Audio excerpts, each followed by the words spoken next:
Hello students, कैसे हैं आप सब। उम्मीद करते हैं आप सब बहुत अच्छे होंगे।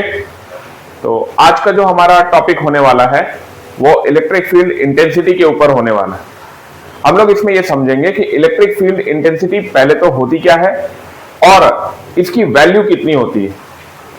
तो ये इलेक्ट्रिक फील्ड इंटेंसिटी का पहला पार्ट है। हम लोग नेक्स्ट पार्ट अगले वीडियो में देखेंगे। तो इस पार्ट में हम लोग ये देखेंगे कि electric field intensity in terms of test charge क्या होती है। टेस्ट चार्ज के रूप में इलेक्ट्रिक फील्ड इंटेंसिटी को कैसे लिख सकते हैं। मैंने पिछले वीडियो में आपको बताया था कि टेस्ट चार्ज बेसिकली क्या होती है। टेस्ट चार्ज एक ऐसी चार्ज है जिसकी मैग्नीट्यूड इतनी छोटी हो जो मेन चार्ज को डिस्टर्ब ना करे, पहली बात।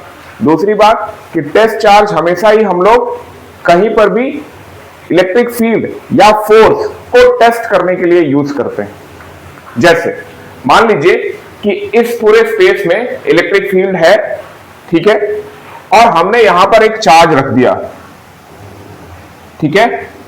इस पूरे स्पेस में इलेक्ट्रिक फील्ड है और हमने यहां पर एक चार्ज रख दिया। तो हम क्या देखते हैं कि ये चार्ज पर एक फोर्स एक्सपीरियंस होने लगता है। अब फोर्स किसी भी डायरेक्शन में हो सकता है, डिपेंड करेगा कि इलेक्ट्रिक फील्ड की डायरेक्शन क्या है।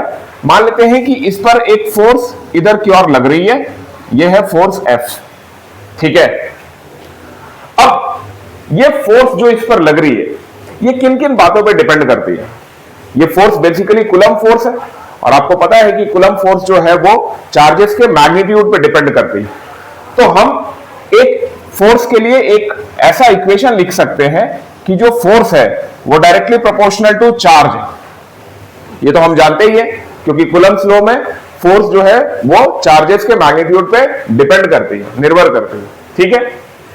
अब अगर हम इलेक्ट्रिक फील्ड के टर्म्स में इसको लिखें तो हम क्या देखते हैं कि अगर यहां पर कोई अमाउंट ऑफ फील्ड है तो इस पर जो फोर्स लग रहा है वो भी किसी अमाउंट में लग रहा है। लेकिन जैसे ही हम फील्ड बढ़ा देते हैं, यहां की फील्ड की जो इंटेंसिटी है, जो स्ट्रेंथ है, जो उसकी ताकत है, जो फील्ड की क्षमता है, अगर हम उस फील्ड को बढ़ा देते हैं तो फोर्स भी बढ़ जाती है। यह हमें एक बात समझ में आती है कि अगर हम इलेक्ट्रिक फील्ड को बढ़ाते हैं तो फोर्स भी बढ़ती है। इसका मतलब फोर्स जो है वो इलेक्ट्रिक फील्ड के भी डायरेक्टली प्रोपोर्शनल होती है। यह बात हमें देखने में मिली। देखिए फिजिक्स में कुछ चीजें एम्पेरिकल होती है। एम्पेरिकल का मतलब जो तथ्यों पे आधारित हो, जो एक्सपेरिमेंटल बेस्ड हो, ठीक है, जो हमने देखा और हमने लिखा। हमने ये चीजें देखी कि फोर्स इन दोनों चीज पे निर्भर कर रही है, हमने इसको ऐसे लिख दिया। अब मान लेते हैं कि ये हमारा पहला इक्वेशन बना और ये हमारा दूसरा इक्वेशन बना। अगर इन दोनों इक्वेशन को क्लब किया जाए, कंबाइन किया जाए, तो जो एक फाइनल इक्वेशन बन के आएगा वो होगा force is directly proportional to charge and electric field. ये आएगा फाइनल इक्वेशन, ठीक। अगर हमें, चूंकि हमें इलेक्ट्रिक फील्ड इंटेंसिटी के लिए लिखना है, तो अगर हम इलेक्ट्रिक फील्ड इंटेंसिटी यहां से लिखेंगे तो इसकी जो वैल्यू होगी ये डायरेक्टली प्रोपोर्शनल टू होगी फोर्स बाय क्यू। हम ऐसा इसको लिख सकते हैं, ठीक है।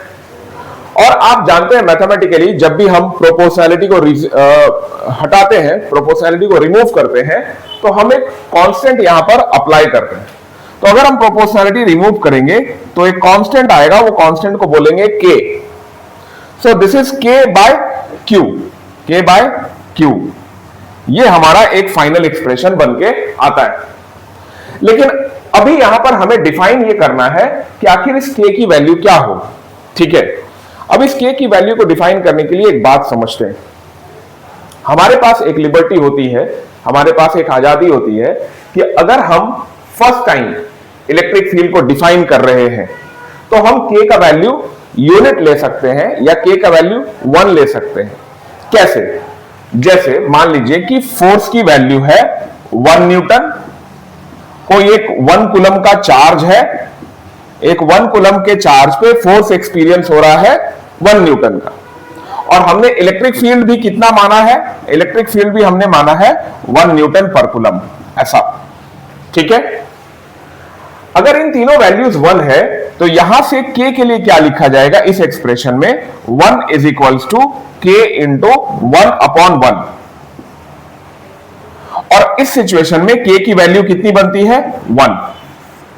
अगर k की वैल्यू 1 बनती है तो जो इलेक्ट्रिक फील्ड का फाइनल एक्सप्रेशन आता है वो आता है electric field is equals to force by charge. Electric field is equals to force by charge. ठीक है, ये इलेक्ट्रिक फील्ड का फाइनल एक्सप्रेशन बनके आता है। अब हमें यहां से इलेक्ट्रिक फील्ड को डिफाइन करना है। अब आप बहुत इजीली इसको डिफाइन कर सकते हैं। Electric field is nothing but it is the force experienced per unit charge. It is the force experienced per unit charge. यहां पे ये चार्ज कौन सा चार्ज है? ये चार्ज टेस्ट चार्ज है। ठीक है, यहां पर हमें कोई सोर्स चार्ज के बारे में कोई जानकारी नहीं है। सोर्स चार्ज मतलब वो चार्ज जिसके वजह से इलेक्ट्रिक फील्ड जनरेट हो रही है, उसके बारे में हमें कोई जानकारी नहीं है। हमें सिर्फ इतनी जानकारी है कि इससे इधर कहीं से फील्ड आ रही है और वो फील्ड में इस चार्ज को रखा गया तो इसने एक फोर्स एक्सपीरियंस करा, तो उस फोर्स के आधार पे हमने इलेक्ट्रिक फील्ड की वैल्यू लिखी है। Electric field is equals to force upon charge. ठीक है, तो अभी हमने देखा कि इलेक्ट्रिक फील्ड इंटेंसिटी की जो वैल्यू आई थी वो क्या आई थी? Force per unit charge. तो हम इसका डेफिनेशन भी कैसे लिख सकते हैं? Electric field intensity is the amount of force experienced per unit charge when it is kept in an electric field. Okay, अगर आप ध्यान से देखिए, थोड़ा 11th का कंसेप्ट लगाते हैं। फोर्स एक वेक्टर क्वांटिटी है और चार्ज एक स्केलर क्वांटिटी है। जब भी कोई वेक्टर क्वांटिटी किसी स्केलर क्वांटिटी से डिवाइड होगी तो जो रिजल्ट आएगा वो भी कैसे क्वांटिटी आएगा? वो भी वेक्टर ही आता है। तो वेक्टोरियली हम इसको ऐसा भी लिख सकते हैं कि जो इलेक्ट्रिक फील्ड वेक्टर है वो कुछ नहीं बल्कि फोर्स वेक्टर बाय चार्ज ही है। ये इलेक्ट्रिक फील्ड वेक्टर ऐसे लिखा जा सकता है वेक्टोरियली। ठीक है, तो इलेक्ट्रिक फील्ड एक कैसी क्वांटिटी हुई? Electric field is a vector quantity. Electric field बोले या इलेक्ट्रिक फील्ड इंटेंसिटी बोले एक ही बात है। अगर हम इंटेंसिटी हर बार नहीं लगाए और इलेक्ट्रिक फील्ड भी बोलेंगे तो हम उसके स्ट्रेंथ का ही बात कर रहे हैं। Electric field is a vector quantity, ध्यान रखेंगे इसको। ठीक है, अच्छा, हम इसके डायमेंशंस लिख सकते हैं क्या? देखिए, हम इसका थोड़ा डायमेंशन लिखने का ट्राई करते हैं। अगर आपको याद हो तो फोर्स का जो डायमेंशन होता है वो ml/-2 होता है। ठीक है, और चार्ज का जो डायमेंशन होता है वो A/T होता है, क्योंकि चार्ज की वैल्यू करंट इंटू टाइम होती है। तो अगर यहां से डायमेंशन कंप्लीट करा जाए तो इसको ऐसे भी लिखा जा सकता है ml(A-1T-3). ये आपका डायमेंशन आ गया इलेक्ट्रिक फील्ड का। अगर हम इसके SI यूनिट का बात करें तो SI यूनिट क्या होगा? देखिए, फोर्स का SI यूनिट होता है न्यूटन और चार्ज का SI यूनिट होता है coulomb.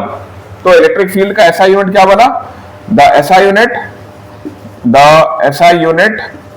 of electric field is Newton per Coulomb। याद रखेंगे, हमेशा ही इलेक्ट्रिक फील्ड को कैपिटल E से ही रिप्रेजेंट किया जा सकता है। हालांकि हम लोग ग्रेविटेशनल फील्ड को भी कैपिटल E से ही रिप्रेजेंट करते थे ग्रेड 11 में, अगर आपको ध्यान हो तो फील्ड जनरली E से ही रिप्रेजेंट किया जाता है। इसके SI यूनिट न्यूटन पर कूलम होती है। ठीक, एक चीज और हमें समझना है, वो क्या है कि अगर हम चार्ज को यूनिट मान ले, let Q is equals to 1 coulomb. अगर Q हमारा 1 कूलम है, उस केस में जो इलेक्ट्रिक फील्ड है वो फोर्स के बराबर हो जाती है। ठीक है, अगर हमें इलेक्ट्रिक फील्ड को या इलेक्ट्रिक फोर्स को इलेक्ट्रिक फील्ड के टर्म्स में डिफाइन करना हो तो हम कैसे कर सकते हैं? Electric field is a force when it is experienced on a charge of 1 coulomb. 1 coulomb पे चार्ज पे अगर इलेक्ट्रिक फील्ड एक्ट करेगी तो वो इलेक्ट्रिक फील्ड फोर्स के ही बराबर होती है। तो ये है बच्चों टोटल लेक्चर टेस्ट चार्ज के रूप में। हम लोगों ने यहां पर टेस्ट चार्ज के रूप में इसको जाना है। नेक्स्ट लेक्चर में हम लोग इलेक्ट्रिक फील्ड जानेंगे सोर्स चार्ज के रूप में, कि अगर कहीं पे चार्ज रखा हुआ है एक्चुअली में तो इलेक्ट्रिक फील्ड क्या हो। ओके, उम्मीद करते हैं लेक्चर आपको पसंद आया होगा। अगर आपको कोई भी डाउट रह जाए तो आप प्लीज कमेंट बॉक्स में पिन करेंगे, हम जरूर आपको रिप्लाई करेंगे। तब तक के लिए थैंक यू।